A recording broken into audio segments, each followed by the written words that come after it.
Well. Heating up indeed. Welcome into the CHGO Bears Podcast on a special Friday. Look at this. I just felt the need to wear the ski hat today because I'm live on assignment here at the Eagle Ridge Resort in Galena, Illinois. Hoge's in Hoge Mansion. Braggs is chewing gum on screen, which is nauseating to me, but maybe not to others, but wearing his Bears hat. But I just figured I'd get my ski. This is how I'm skiing today, guys. So I was, I'm very proud of my look today. Thank you very much. But good to see everybody and excited to talk a lot today. Yeah, The Athletic has a phenomenal piece on Mike Vrabel. If you've got some time in your day that you don't know what to do with, I would do that. But we start with Ben Johnson, gentlemen. It was a long piece, man. Braggs couldn't get through that piece in 3 days. It was a lot. Great job. Excellent performance. Strong. But I was just worried that Greg choked on his gum trying to swallow it. There is what happened. I threw it out. I got it on a piece of paper right here, so I'm good. Oh wow, is that a New Year's 2025 resolution? It's another resolution. It's one of my That's good. 6. I think we're getting better as a group here. I feel better that you're not eating your gum.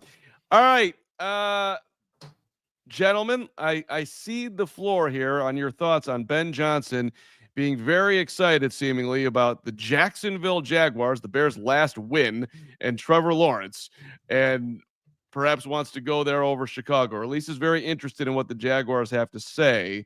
Hoge, why don't you jump in here? Your thoughts on these hot and mighty rumors that Johnson likes the scene in Jacksonville. Yeah, credit to our guy here, Greg Braggs, because he's always scouring Bears Twitter, and I don't know if you were the one who actually found this clip or not, but that's how I saw it.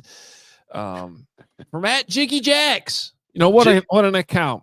This is where you got to scour the internet right now for information. And sometimes, usually, I roll my eyes at it.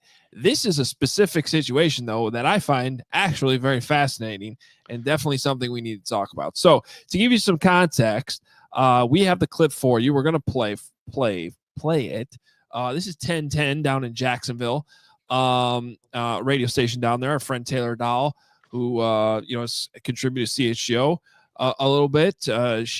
That's where she works and does her show, which is outstanding. She's obviously very well connected when it comes to both the Jaguars and the Bears. You may remember she hosted our post-game show after the London game earlier this season before we came on.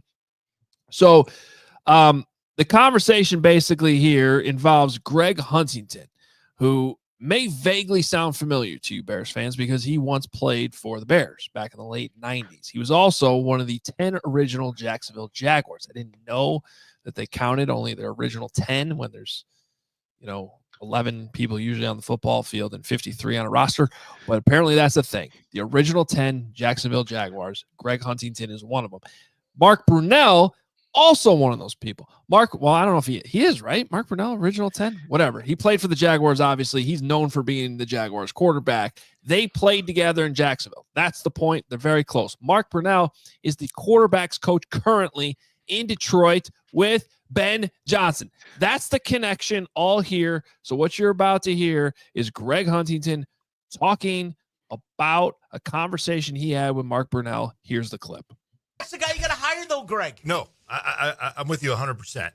And, the reason I reached out to you the other day to have me come on your show is the connection that I do have with Mark Brunell. Sure. And we stay in contact. We text and we call.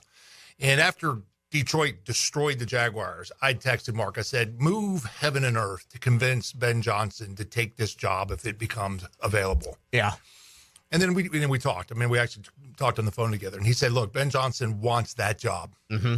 He likes the idea of Trevor Lawrence. And, of course, if Ben were to come, Mark's going to follow. They're very close. He's his offensive coordinator. He would be the quarterback's coach here in Jacksonville for Trevor Lawrence. Right. I said, well, but you don't think he'd be the offensive coordinator? No. You don't? So that's the money part, guys, and just a little bit more context to this before I get your reaction to it. Obviously, you see a clip like that, you're like, how much trust should we put in it? Thanks to Greg, again, he sent me the full link to the interview, so I listened to more than just that clip. And there's some added context earlier that is important. And, how close are Greg Huntington and Mark Brunell?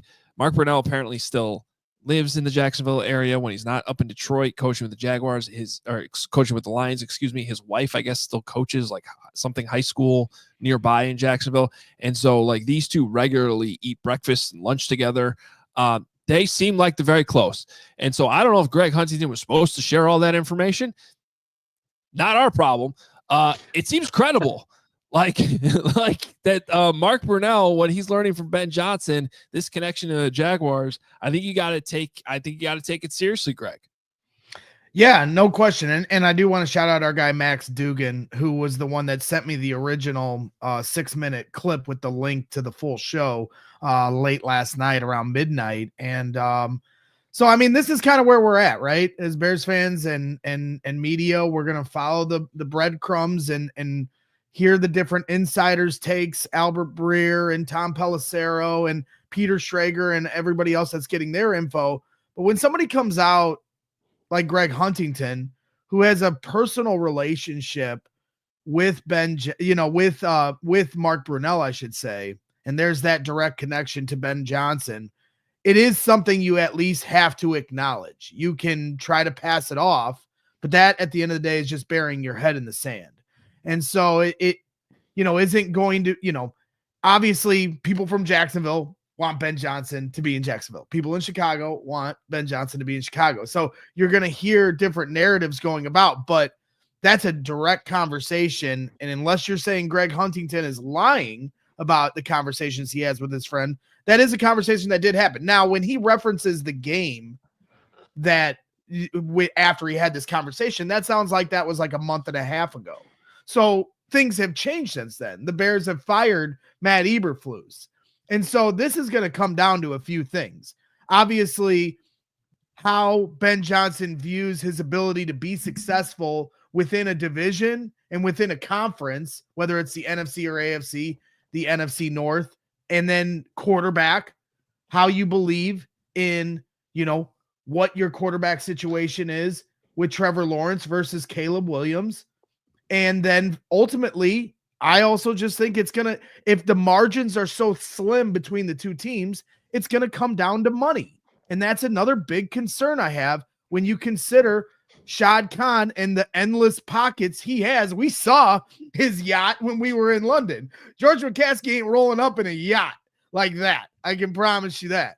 And so then you also add into the fact that there's no state income tax in Florida. I've seen a lot of players choose teams in Florida for that reason alone. So I'm not saying money's going to be the end all be all, but if the margins are slim when you're balancing the pros and cons between each team and it's not much of a difference, it could come down to money. And then the Bears might be the team that loses out. So interesting. Lot of meat on this bone here. I'm going to let's start with what we know. And I'm taking the report as accurate.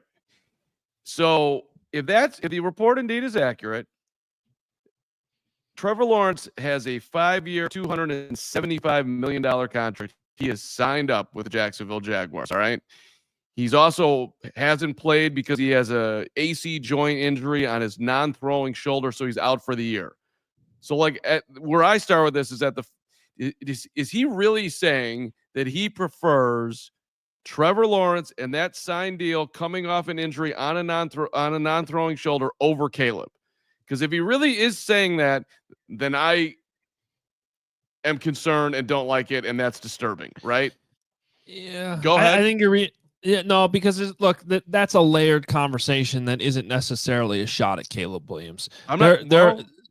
No, you don't have to take it that way, because there are plenty of coaches that don't want anything to do with coaching up a young quarterback. This guy's been working with Jared Goff, okay, and turned Jared Goff into what he is now. And that's under a big contract. Jared Goff's under a big contract too in Detroit. So it's really, would you rather work with the veteran quarterback and Trevor Lawrence kind of splits the difference between Jared Goff and Caleb Williams, right? But he's on that second contract. He's got loads of talent too. And another former first-round pick, just like Jared Goff.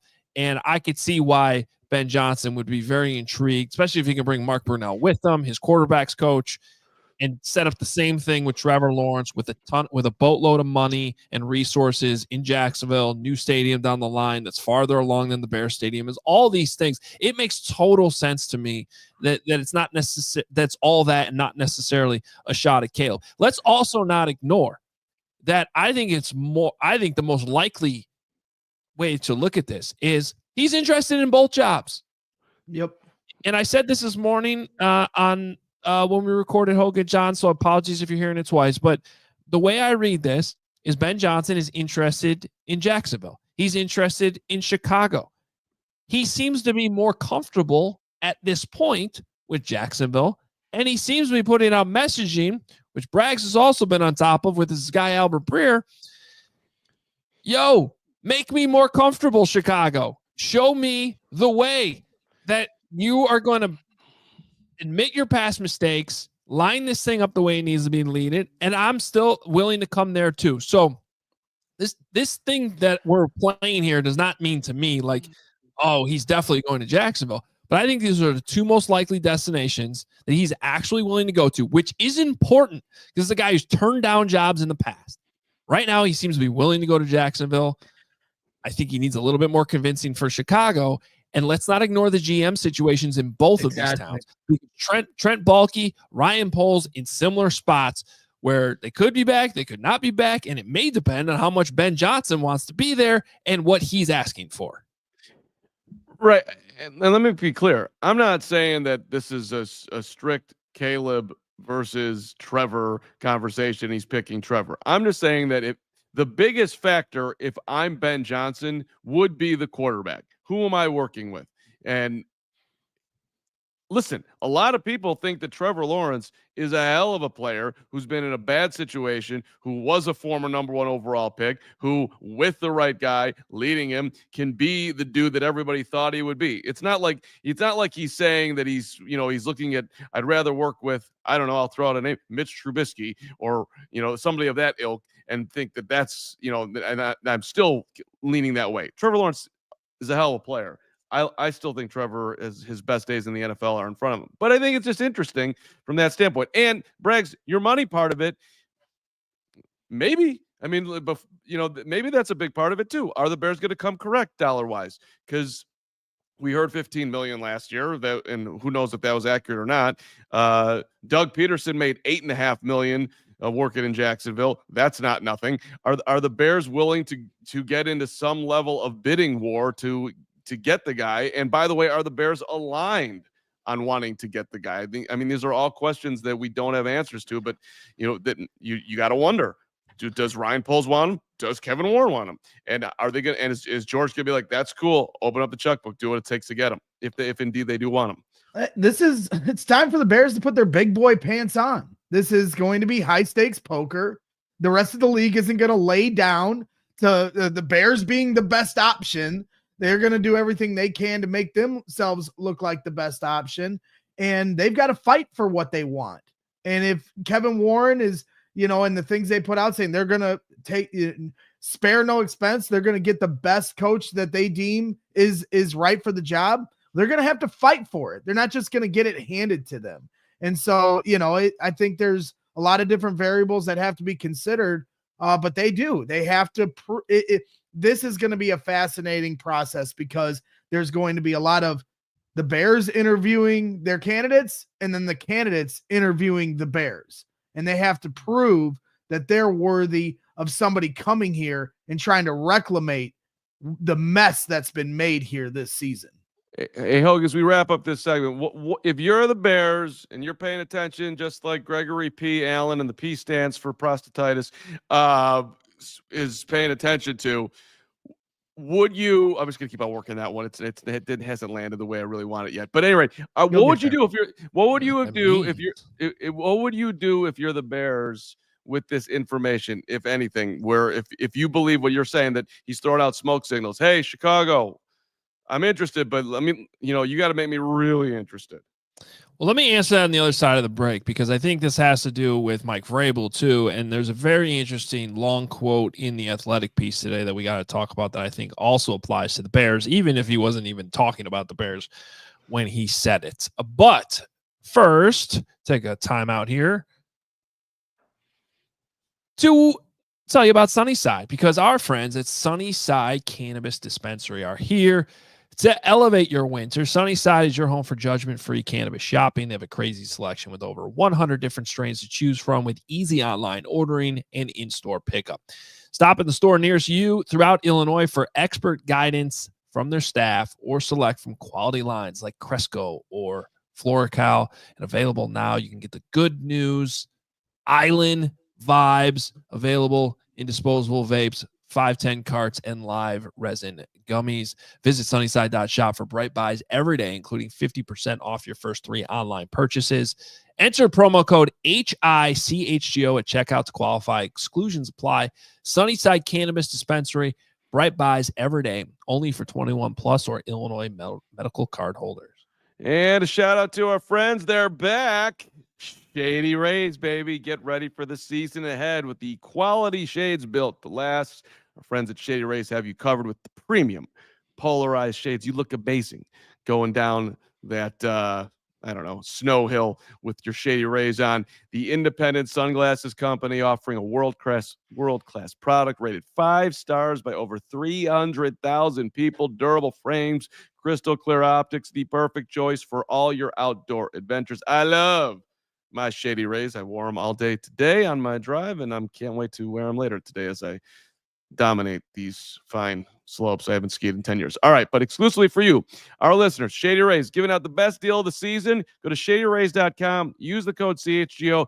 35% off polarized sunglasses. Try for yourself the shades rated 5 stars by over 300,000 people. When you go to shadyrays.com and you look at everything there, you will get super excited at all the standing options that'll make you look next level, take it to the next level with Shady Rays. All right, Hoger, why don't you talk to me about what you think the Bears should be digesting here? Well, let's talk about it in context of Mike Vrabel, because I think it applies to both. I mean, the reality here is that the Bears, whoever they're hiring as head coach, need to take a look in the mirror, and they have to understand what they're offering, not from a Caleb Williams standpoint, not from a stadium standpoint, not from a history. We're the Chicago Bears, and we have all this tradition and statues and losing. Ownership. So Mike Vrabel, this is an outstanding piece in The Athletic. Zach Rosenblatt, who actually covers the Jets. Sarah, I'll get to that here in a second here, but he covers the Jets, and but behind the scenes this season, he has been embedded at times with Mike Vrabel, who's been consulting with the Browns. Some of the stories in Nashville, some of it's in Cleveland, a little bit's even in New York. And it just sort of tells a story of what Mike Vrabel's been experiencing this year, tells a story of why he got let go in Tennessee, what he's been working on as a coach, and how this whole year has kind of allowed him to formulate what he's looking for, what he needs to change from himself, from his own standpoint, but what he's looking for in where he might go for his next stop, which he is definitely going to get a job here in the next few weeks. And in fact, today he's interviewing with the New York Jets. Here is a lengthy quote, though, on what he is looking for with whatever job he takes. This is what I think the Bears need to pay attention to. There's got to be clear communication with the ownership so that we understand as coaches what the expectations are. That's so we can explain to them what's reasonable, what we can do, what we probably can do, and what we're going to try to do or die trying. I want to have a structure in place that people see the game the same way I do, from an X's and O's standpoint, from a personnel standpoint, with team building. We would hopefully have that alignment, which is critical. And he went on to say, and I would like to be able to say that there's a quarterback that you feel like you can win with, or that there's a path to find the one that you can win with. I thought that was an interesting phrasing too, because I always talk about the difference between a quarterback you can win with and one you can win because of.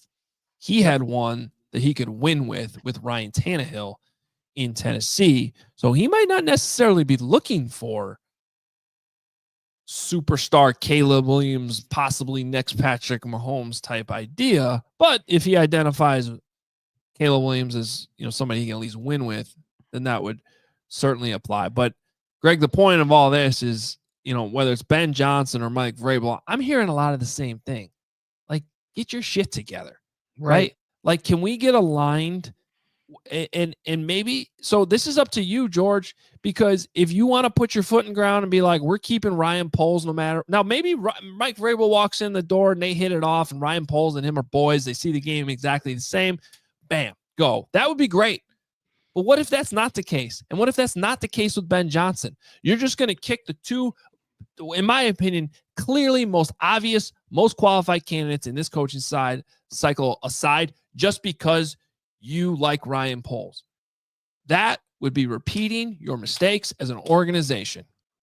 Right. I mean, because Vrabel, like you said, his three keys: ownership, collaboration, quarterback. And so he didn't name quarterback first. That was third. And ownership being the most important, if he's going, first to last there. And so, I was very intrigued by the things we saw in that article, and I encourage everyone to read it. Extensive breakdown of his experience and time here, with Cleveland, as an advisor. And, one of the things in that quote where he talked about, I want the people in Hallis Hall or in, an organization to see the game the same way I do, from an X's and O standpoint, from a personnel standpoint, from a team building standpoint. And that, when you look at some of the stuff Cole's been saying here recently, last couple days, and you see, a lot of these vets in this locker room, you heard Kyler Gordon the other day talking about how important, somebody that's going to be harder on these guys. Fans, you guys are welcome to just brush off everything that's being said from the locker room. I don't know if anyone in the locker room deserves your trust at this point after what's happened this year. But either the players need to go, or what they're saying holds water. And somebody like Mike Vrabel is somebody that they're begging to have in this locker room. And I'm not saying the players don't hold some accountability here with what's happened this season, but as me and Mark went toe-to-toe yesterday about, from my standpoint, the failure of the coaching staff was a much, much bigger problem here than anything from a personnel, and when you acknowledge the flaws there. So, I'm definitely intrigued, and I just want as many good options as the Bears possibly can have. So when we're talking about Ben Johnson and Mike Vrabel, those are both very good options, and there's other options, I think, on the table. So luckily for the Bears in this coaching cycle, as opposed to maybe last year where there wasn't as many good options, I think that's one thing that's fortuitous for Chicago. So shout out to Zach Rosenblatt, who did a phenomenal job on this piece. I challenge anybody to read that thing and not want Mike Vrabel to be the head coach of the Chicago Bears. I mean, I was super excited about Ben Johnson. I wouldn't, I'm not going to throw a fit if Ben Johnson is the answer, but for what the Bears need right now, and reading that piece, it screams hire this guy. He is not afraid to get, they write, not afraid to get in the face of anybody. He apologized that maybe I was a little too tough at focusing on the bad and not on the good. The Bears need someone to focus on the bad. Let's get all the details figured out, and then we can start doing some celebrating here. It is a very appealing piece. Plus the fact that, former player gets in the mix. He's mucking it up at practice, knocking into guys. He's hanging out in bars, having beers. There's a lot in here where I'm reading it, and admittedly, but before the piece, I was more give me that hot shot Ben Johnson OC who can pair with Caleb. That's super. But reading this, I'm like, makes a lot of sense to me. Well, and I think my favorite part, Carm, of this entire piece, not to spoil the piece for people that are going to go read it, but he was working with the tight ends for most of the year in Cleveland, and then he asked to go work with the offensive line because he thought he could work with more players and make a bigger impact for Cleveland. And he slowly but surely, as you read this article as it goes on, kind of ingratiates himself more with the team as time progresses. And one of my favorite parts of this is how he worked with DeJuan Jones, the offensive lineman. And as they're trying to get him to overcome some hurdles, in his career, they celebrate him losing 11 pounds. He starts really getting in his corner. And so now Mike Vrabel doesn't want to just work remotely, but he wants to follow the team on the road. And one of the comments he said was, DeJuan was working really hard. As Kevin Stefanski said, Vrabel agreed to have permission to start going on the road with him. And he said, DeJuan was working really hard and trying to change some behaviors and work on himself, Vrabel said.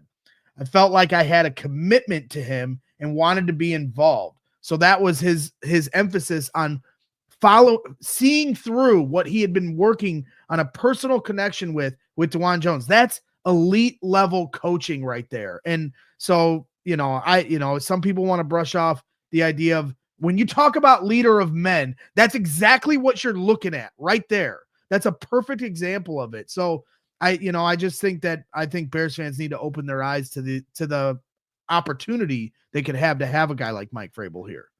Yeah, I thought that was a great part of the story too. DeJuan Jones actually asking Mike Vrabel, "Hey, can you start coming on the road?" And then Jones ends up getting hurt. He hasn't played since week 11, and Vrabel's still been going on the road. And to kind of bring this full circle, though, it's just we all know how important the quarterback conversation is, but I think and this goes back to how you teed this up on Ben Johnson in the last segment, Carm. I think you're seeing with these coaches, it's not just all about the quarterback, right? Like ownership might matter more. And so on the surface, you might be like, dude, I saw the Fox map for the game distribution this week. That Jaguars Indianapolis game, like you drive 20 miles south of Jaguars and you're getting the Bucks game. Right. Like, you know what I mean? Like whereas the Bears Packers game, all over the country, even though it means, just basically just as much as the Colts Jaguars game means. So yeah, it might seem like, how could you possibly want to go to Jacksonville over to Chicago? Hey man, it's ownership. It matters a lot. Stability, aligning these things up. It matters, if not just as much as the quarterback, maybe more. Right. Remember, Carm, when we used to ask ourselves as Bulls fans, how could Tracy McGrady not want to go to Chicago and go to Houston? I didn't ask that question. I didn't ask that. Right, because guess what the answer was, Carm? Well, ownership. It's about ownership, right? Yeah. Sure. So we have a different perception on like, hey, Chicago, you win here, you're a god. Well, that's all true. But, to make it enticing to the people that actually have to invest their lives and their careers to come here as players and coaches, they have to believe in ownership. By the way, separate subject. I don't know that you are a god. Like, no one even. I feel like Joe Madden barely gets talked about here. Ozzie Guillen can't even get his number retired by his organization.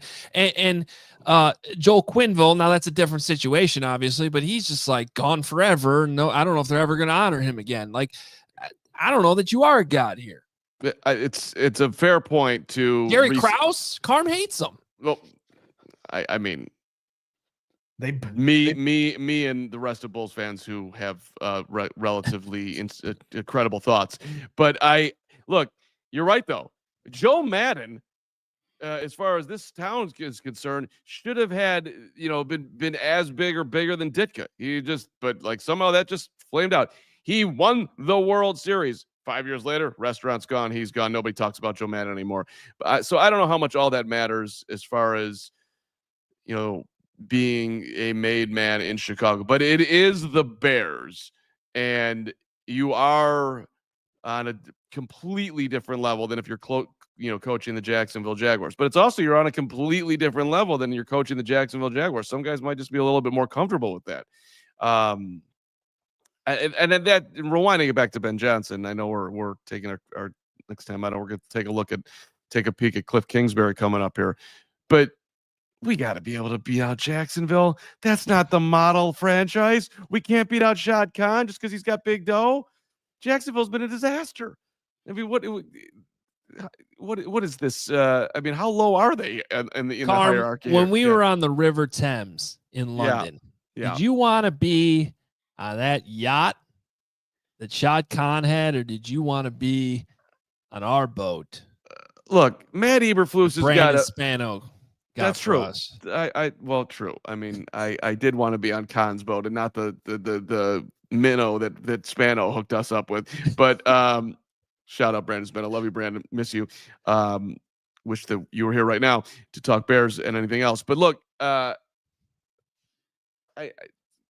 dude, Flus has got his private beehive and 7,000, and a great lawn. Matt Nagy had an insane house where he was able to put up all his posters. We got plenty of money. Come on. No, it's not about what you're getting paid. It's what the team ownership, the resources you have. That's what it's about. All right, we got to take another time out here, though. And we got another guy that we have to talk about who's not going to be the Bears head coach, but we can still talk about him. But first, hey, NFL playoff games coming up here.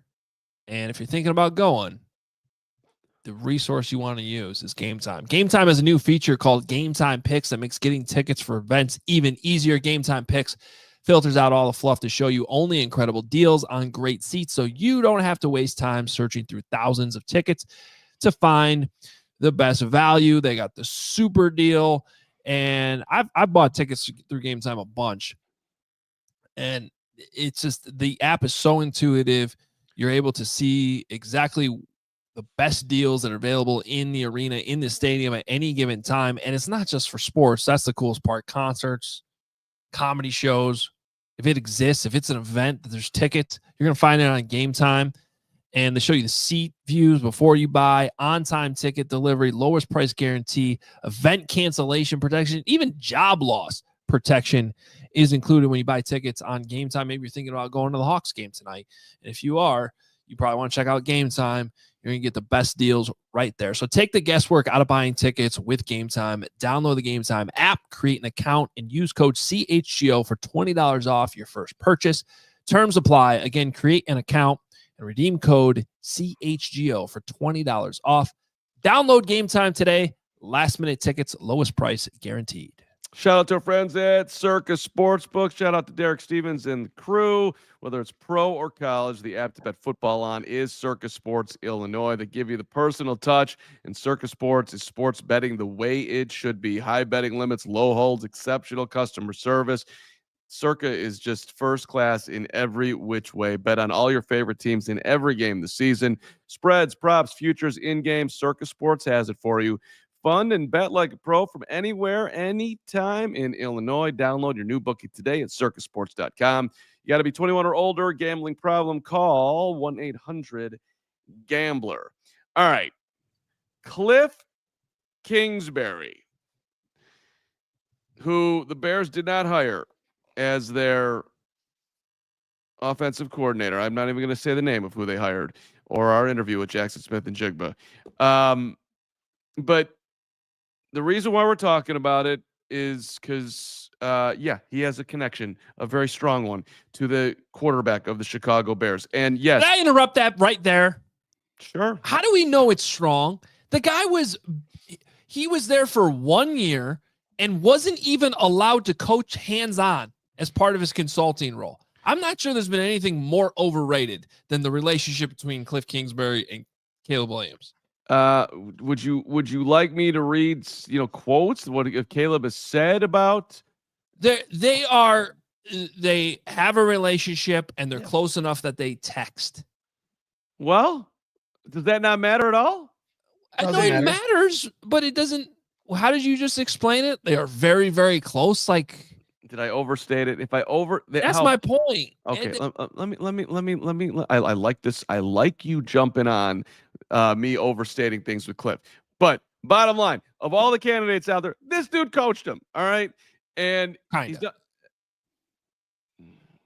Okay, he was the head coach of his final year in college. Are we not? We're just gonna throw that out that he was already baked. He was cooked. He was done. He wasn't the head coach, Carm. I mean, he was the offensive coordinator, whatever. He was like the offensive assistant. He was a consultant. He was not allowed to coach on the field. No. No relation. You've got all these notes, Carm. He was just a consultant, but I'll grant you, Lincoln Carm, Riley was that, like, you like- are the guy to make this guy good. He said that somewhere at some point in time. Okay. regardless, I'll grant you that they are close in relationship. Like Hoge's trying to say they're not, but he can't prove that. Carm can't really prove that they are that close, I but can't. we are based off of the communication that Caleb and Kliff have both openly said they have. We heard this through last year in the draft process, and we've heard it even this season where Caleb has said that Kliff and have exchanged calls and texts. So go on with your thought, Carmen. So, right. And has he exchanged calls and texts with Ben Johnson, Hoger? Do we know that has happened? I don't think we do. We do not. Regardless, the dude wants to be okay. He's been an NFL head coach. He has contact with Caleb. So you want them to hire Kliff over Ben? No, I'm not saying okay. that. Does that matter or not? Let me lay out what I'm saying if I may try it again. This is what's going to happen, all right? Or this is what could happen. Ben Johnson's going to go to Jacksonville. Vrabel's going to go to the Jets or somewhere else. The Bears are going to be left going for the third guy out there. Who's the third guy? Who's up next? Where does Kliff fall in that? This is if you had to bet right now, would they get Ben or Mike? I personally would bet no. I don't know how you guys would bet.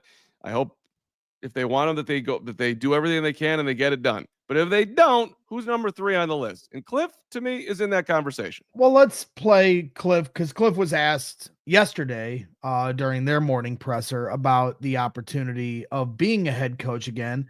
And I thought there were some interesting things in there because I think a lot of the questions Bears fans have about him is his failures in Arizona. Heck, the guys we talked to at PHNX are like, tread lightly.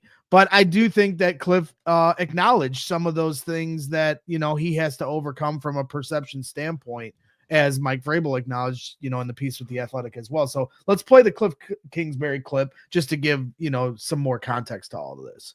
Do you want to be a head coach again? Yeah, I'm sure at some point. Yeah, at some point. Do you plan to interview for jobs this year? I won't comment on that, but yeah, we'll see how everything plays out. But I'm very happy here. Yeah, this has been an awesome place and has really helped me kind of rekindle my love for the sport. And last one, but what did you learn from your first stint, and what would you be looking for? Yeah, I think the first one, I didn't know what I didn't know, really. Coming from college, I had bounced around on teams as a player, but not as a coach on any level. And so to come in there, I don't think I set the foundation the way I would do it after watching DQ and how he set the foundation from day one. And it was, these are the standards. This is what we won't compromise. This is what we're going to be. I definitely could have done a better job of that. And kind of once you don't lay it out like that, it's hard to put it back in. It's hard to kind of reset it. And I think that's where he's done such a great job. It's like, this is what we're going to be from day one. There was no ifs, ands, or buts. And the guys bought in, and, he's led in an incredible way by. Okay.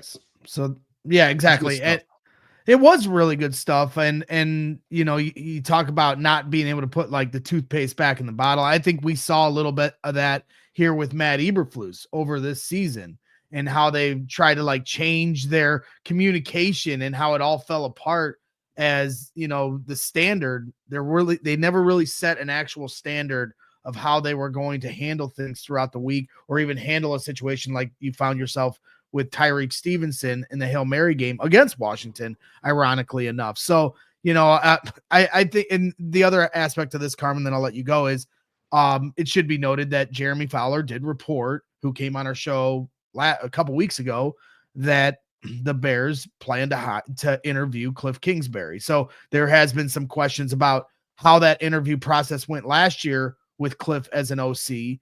And there's been some speculation that Kliff didn't love how he was used as a guy to just get info from Caleb and not seriously considered. But I don't think that he would take an interview with a team if he felt that way. So I guess we'll find out here in about a week. Head coach on the college level, head coach on the pro level, OC on the pro level, senior offensive assistant, buddies with Caleb Williams, maybe on the college level. I mean, Hoge, you're not compelled at all by him? No, I am not convinced he wants to be a head coach this year. I think that it's more likely than not that he will remain the OC of the Washington Commanders. If you noted in that clip, there was a huge hesitation when he was asked if he wants to be a head coach again. And his answer after hesitating was, yeah, eventually.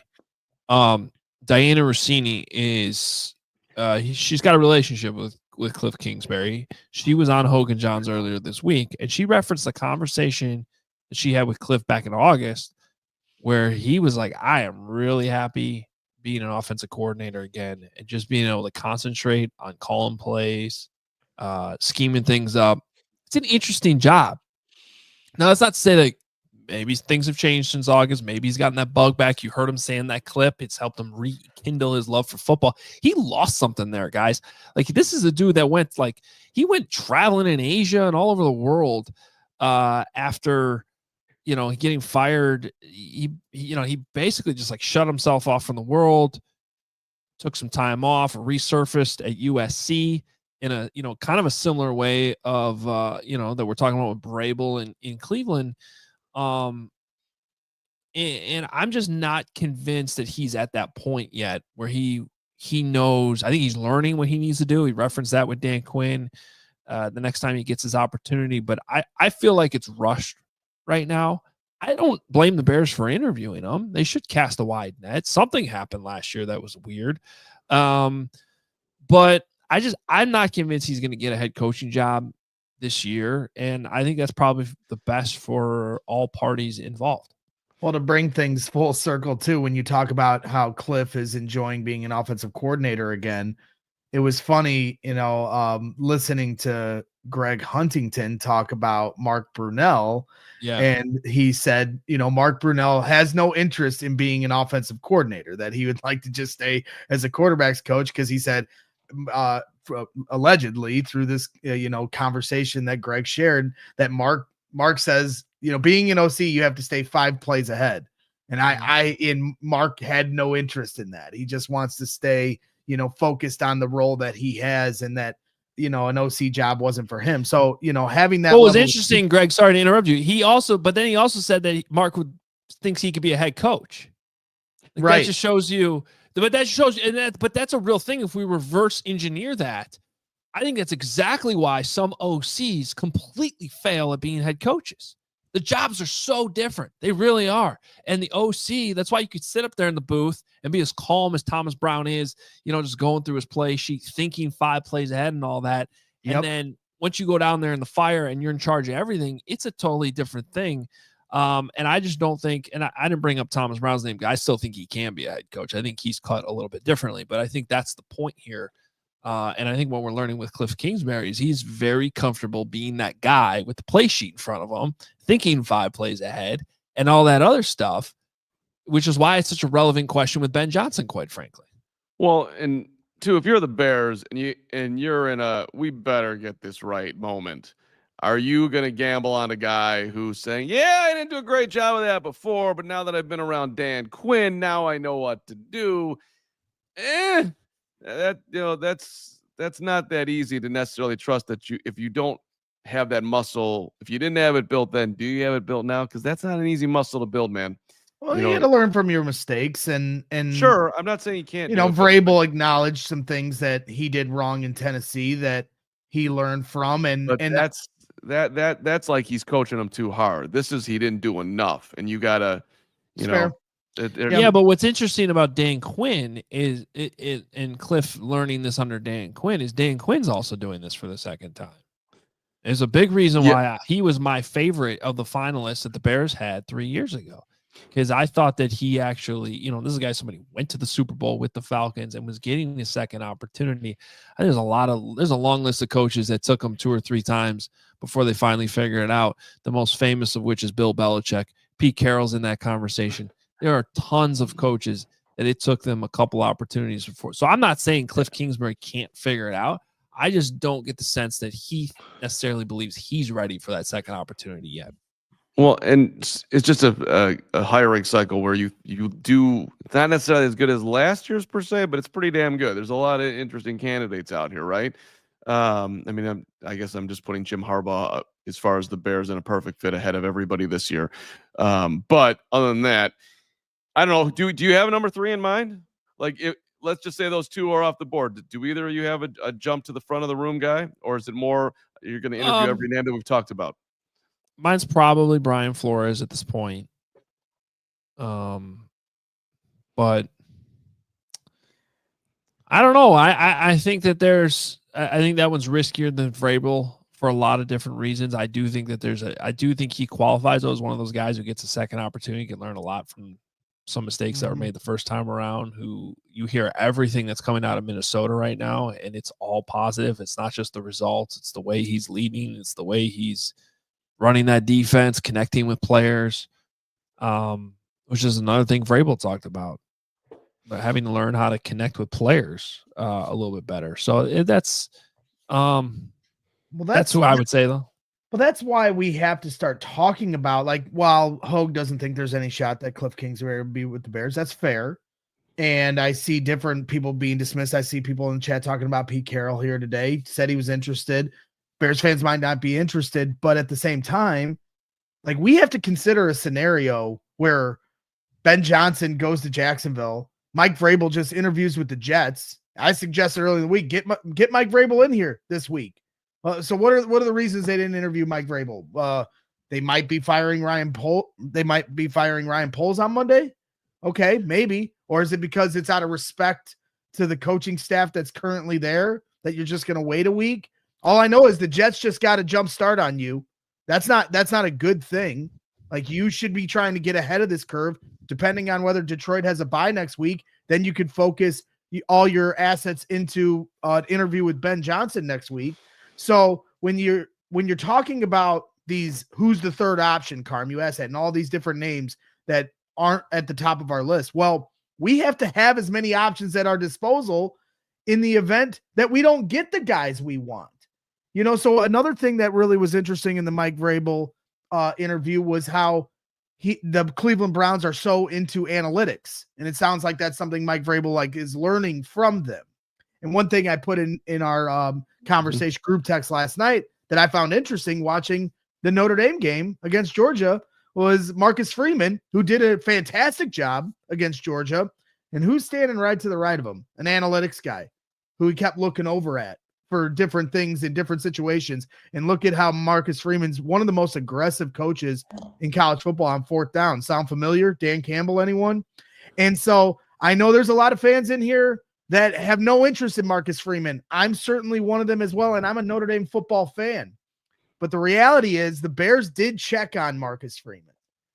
That is something that I think still has to be acknowledged and not taken off the table.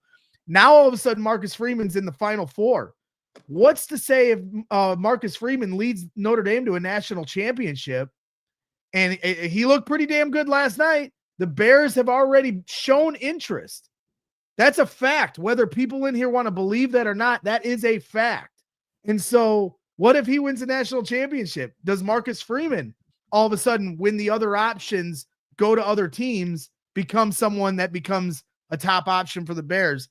I know it sounds like a stretch and I'm reaching here, but I just think that we have to consider all variables. I really do. Well, any three feels like a stretch at this point of if you're talking about somebody other than Vrabel and or Ben Johnson. What I'm getting to is we can wrap up this conversation, maybe take a peek at Bears and Packers for a second, and maybe more importantly, the Lions and the Vikings Sunday night. Look, I'm just curious how this is going to look. Like, when the candidate comes in there, are they meeting with Ryan by himself and then Kevin gets brought in? How exactly are they going about this? And I don't even know how to exactly recommend it to them. Like, I would hope, actually I would, let me take that back. Poles should be doing the interview. Poles should be making his recommendation to Kevin, and then Kevin should come in and meet him after he's like, these are the two guys or whatever. Or this is the guy, and I want you to talk to him, something of that ilk. But if it's all convoluted over there, you're going to be in trouble with dudes. They're going to be who the hell's doing what around here? They can't. So they got to have a clear plan of attack. And I don't know if they do. Well, I heard Ted Phillips is going to be involved and they're going to bring him in. It's a great question, Carm. I have no idea. Like, how do you handle that with Ben Johnson, who may not want Ryan Poles there? This is where I have the lowest amount of confidence. how this will all be handled. Is George in there? Probably. He probably should be. He's the owner. Might not Why like would he it. be in there? No, stay in Sycamore. You have nothing to add here. Well, you'll get introduced when we hire him. I mean, is Shad Khan sitting in on? I hear you, but Yeah. that is not how it works with ownership in the NFL. But It's that's just why not. and the reason it's worrisome is, of course, I understand, like, when we talk about these offset options, it makes Bears fans want to lose their mind. But until the Bears show me that they're a football serious organization, and you are now behind in the Mike Vrabel running, fine. I'll grant you grace. I'll grant you grace off of it. But it's still symbolic of the Bears are always a step behind. And not to say the Jets have got anything figured out from an organizational standpoint either, but just to the point of, how big of a decision this is coming. Are you actually prepared to make this move? Are you actually prepared to do what's necessary to get the top candidate? Or are we going to continue to settle for second and third best like they have since they fired Lovie Smith? And when you watch how they failed with Bruce Arians versus Mark Trestman, and you watch how they failed with Dan Quinn with Matt Eberflus, and the failure to evaluate whether or not Matt Nagy could handle the job. This is time and again. And I until they show me that they're football serious and Kevin Warren has changed something at Hallis Hall, I am led to it's like a shotgun spray of speculation on how this is going to go over the next 2 weeks. And honestly, I'm terrified. I'm not excited for this. I'm terrified of it. You should be. Right. By the way, on the timeline with Vrabel, I just want to point out that it was in the Athletic story that he was released from his contract Monday so that he could get a head start on this. However, then he instantly went to his home in Park City, Utah to spend New Year's with his family. And so it was very obvious that he wasn't doing any interviews until probably starting today, January 3rd. The Jets happened to be the first one. Could that have been the Bears? Yes. Does it really matter? I don't think so. I'm sure they will talk. Let's check in Wednesday. If they haven't talked to Mike Vrabel by Wednesday, I'll be worried. But maybe it's tomorrow. Maybe it's Sunday. Maybe they're waiting till Monday to figure this out. The rest of everything you just said, I agree with you though, Greg. I have no confidence. Yeah, no, they're absolutely going to nail this one. This is the year. This is the time. This is the miracle. What if you got Ernie Accorsi, Bill Polian, and Ted Phillips all in a room, and you ask them to rank all the candidates, and then you do the exact opposite? Not a bad idea. Let's do the Costanza. I'm not having tuna on toast anymore. Let me get a chicken salad on rye. So whatever the hell the order was. Look, I did like in the article that Mike Vrabel was eating meatballs at his. Yeah, I was gonna say that definitely jumped out. Big fan of the meatballs. I like it. I mean, does anybody have a better I'm going to life Nashville. I'm going to Nashville in 2 weeks with my wife, and I guarantee you we're stopping at that corner pub. I mean, right. He's got Mike's Place, his corner pub there. He's got his own spot that he walks in on the backside. He's got his Park City, Utah. He's going overseas to hang out for a couple of weeks. He shows up at Browns practice and messes around, is banging into guys and living the dream. And now he's he's got a pretty good life going on there by Mike Vrabel. Well, and I also, to circle back to when we're talking about Notre Dame, the one person he mentioned that he talked to in that article was Tommy Rees, a former tight end coach who, has some offensive coordinating experience with Notre Dame, right? So when you're asking, okay, if they're going to hire Mike Vrabel, who are the options as their offensive coordinator? I thought it was interesting. Tommy Rees's name was in that article. I think if Brian Dable were to get fired, I'd be, running at the opportunity of somebody aligning yourself with somebody like that. And then obviously the name that everyone continues to bring up is Josh McDaniels. But, that's why if you're going to hire Ben Johnson, then you need to make sure the rest of his staff can do what Ben Johnson can. And then if you're going to hire Mike Vrabel, then it is imperative that they have a good plan for an offensive coordinator that's sustainable to mold Caleb Williams into what he needs to be. And I do think there are some interesting or at least intriguing options, there for Mike Vrabel. And Hoge pointed out he's had proof in Tennessee of bringing in a couple solid offensive coordinators with Arthur Smith and, of course, Matt LaFleur. Now, the final OC they had, Downing, was a disaster. So, but that's the other thing, part of that article too. Sorry, Carm, is when you talk about GM and head coach alignment, when people say, well, look at how Vrabel got ran out of town in Tennessee and look at how it ended for him. Well, read the article and see how it laid out. A lot of it had to do with the fact that the GM and the head coach weren't aligned. And the new GM came in after the last GM that was aligned with Vrabel got fired. He gave it a year and said, all right, this isn't working. I'm out on Vrabel. Well, and he also traded A.J. Brown. Yes. Well, but that part of it also makes me nervous in the Vrabel thing. What's the GM situation? Because I just left one where, the guy got fired, then they brought in Ron Carter, then we didn't align. I mean, so you're telling me that you are extending him, you're not extending him. You're not extending him. Well, what happens if things go right? Then now I'm working with somebody that would make me nervous if anybody nervous. So yeah, but it could be Carm that, you try it with Ryan Poles for a year under the guarantee of Vrabel that if it doesn't work out or they're not comfortable, Vrabel gets to have a huge say in who the next GM is. Sure. Whereas again, ownership, if you read that story, went above everyone and just started making changes and then fired Vrabel and all this stuff. So that situation in Tennessee, and they had a change in ownership relatively recently too. So that's all part of it. Let's move on, please. Yeah, let's get the super chats in here and then we'll just do a real quick Vikings Lions prediction. Thank you everybody who watched, commented, hung out today. $5 from Carlos Navarez. Guys, tell me we aren't staying without one of the top three we aren't staying without one of the top three coaches available because we are too slow and proud to pick the right guy. Carlos? Well, you can be sure, Carlos, whoever they pick was always their top option all along. There you go. Carlos, we're telling you to keep the faith as we barely keep the faith. Next up is Elliot Gonzalez, $5. Chicago isn't a top spot for coaches or free agents. This is an awful organization. Charter franchise matters only to football legacy driven guys like Vrabel. Well, maybe it works out that way, Elliot. Still the best city in the world, baby. You win here, it'll be sweet if you believe you can do it. Patrick Metz, $5. What are the chances the Bears land Vrabel and Gruden comes in as offensive coordinator? I feel Gruden may need to reset before getting another shot at head coach. Gruden's name's been getting thrown around very, very lightly as far as being a head coach and not an OC. I would say highly unlikely on that one, Patrick. Unless anybody has any other thoughts on that, I'm guessing not. Tayo, wow. Wah. What do you think? Wah. Yes. Wah.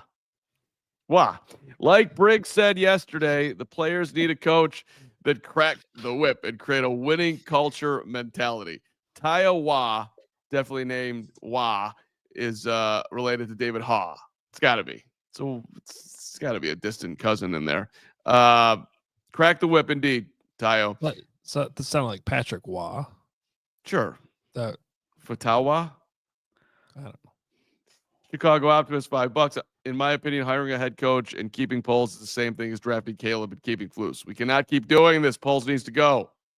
They can and they will, because that's what they do. But Optimist, you're not wrong in what you're saying. And Football CF Candy hasn't been around in a minute. Good to see Football CF Candy, $5. With the amount of offensive be head coaches versus defensive head coaches that statistically succeed, deter you from Vrabel. Also rank these three: LaFleur, Kevin O'Connell, Vrabel. Football CF Candy, I missed you and the confusion that I tend to get occasionally with what you're saying. Those three, I would go probably the order you have them. I can give you, based on what this model I've been working on. By the way, part 2 came out today, so read it. Be a CHGO diehard. Damn right. This is the information we had at the time they were hired, so not currently. Matt LaFleur was above Kevin O'Connell just slightly. Both were very strong candidates, though. and where I currently estimate Vrabel being would be above both of them. Now, Above both of them. Okay. yeah, based on the information you have at the time you hire them. Now, what have they? Now, that doesn't factor in what Matt LaFleur's done with the Packers and doesn't factor in what Kevin O'Connell's done with the Vikings. So if that's the question, if I could pick between all three right now, I will pick the guy the Bears did not interview, Kevin O'Connell. Fair enough. By the way, the injury report is out. Tevin Jenkins not practicing again today, ruled out for Sunday. Travis Homer's out. Elijah Hicks is out. Everybody else who'd been on the report this week practice in full. Borum, Daly, Gordon, Lewis. Thank God we get another Mercedes Lewis game. Tavarius Moore and Roma Dunze. Big dog. Hope they bring him back for another year. All right. No offense to Big Dog. Phenomenal career. Clearly none. Yeah. No, well, come on.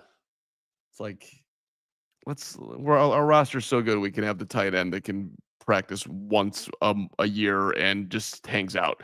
All right. So Lions Vikings for the win. Something that will pay off. Whoever is closest on Monday between you two, I will present a belated present end of the 2024 Christmas season 2. Did you say belated or bladed? A bladed knife for you to stab me. Or belated, you jerk. Yeah, give me your like prediction. you said bladed. No, it definitely sounded like you said bladed. Okay. Yeah. Just answer the question. You two. What is the question? Give me your prediction. Who's ever closest? Pick the team, pick the score. If you both pick the same team, whoever has the score closest. Who's winning? Braggs, you're up. I got the Lions winning. I got the Lions winning 34-31.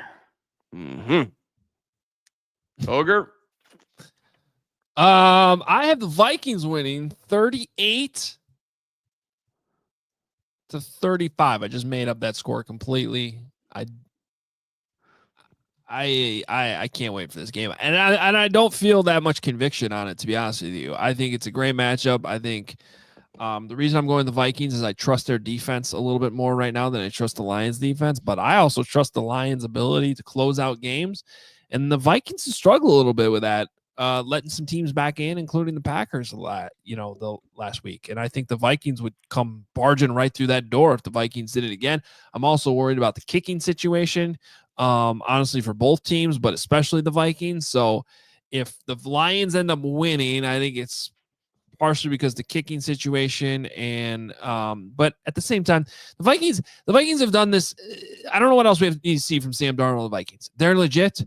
Their defense is better, in my opinion, than what the Lions defense is right now. So that's why I'm going with Minnesota.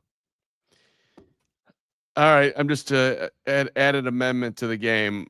If I win, neither of you get anything. I'm taking Detroit 41-38 in a shootout. Because, all right. Skull. Gentlemen. Hey guys, can we end? I got another head coaching candidate for you before we get out of here. Great way to go on the weekend. Are you familiar with Jason Moss? That would be a no. Jason Moss is coming off a Canadian Football League Grey Cup championship with the Montreal Alouettes. You never know. You might want to keep them in the back of your mind. Not bad. Because it wouldn't be the first time the Bears hired a Montreal Alouettes head coach who won a Grey Cup. What about the guy over at North Central? I believe his name is Brad Spencer. Guy there. Yeah. I mean, every year, Spencer, I don't know anything about him. His name's Brad. Solid name. They're playing for titles every single year. We don't ever play for titles. Spencer, shout out, CHGO Bears Podcast. By the way, shout out to Dr. Sean. My dad's getting some attention these days from multiple doctors. And so I sat there with Sean. I'm asking all these questions that I'm not capable of asking and trying to understand the answers. And we had a great conversation. At the end of it, he's like, by the way, great podcast. So Dr. Sean is a fan of the CHGO Bears podcast. We thank you, Doctor. And shout out to our guy, Grant, who I ran into yesterday at good old Once Upon a Bagel. Huge pregame meal, knocked down some eggs, got myself ready. Grant came up, said hello. And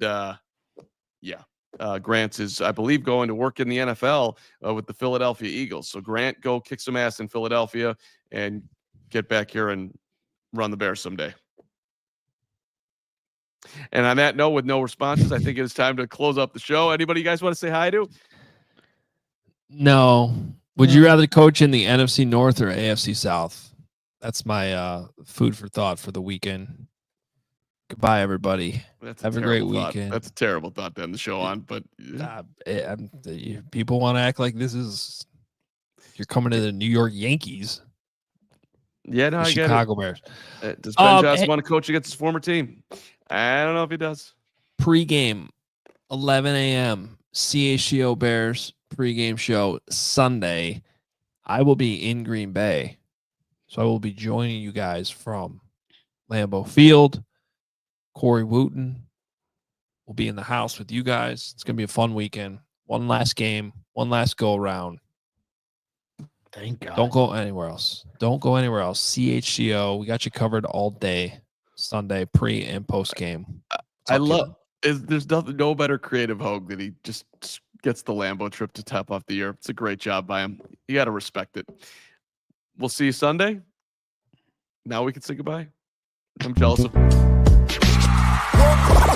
all silly like the mayor.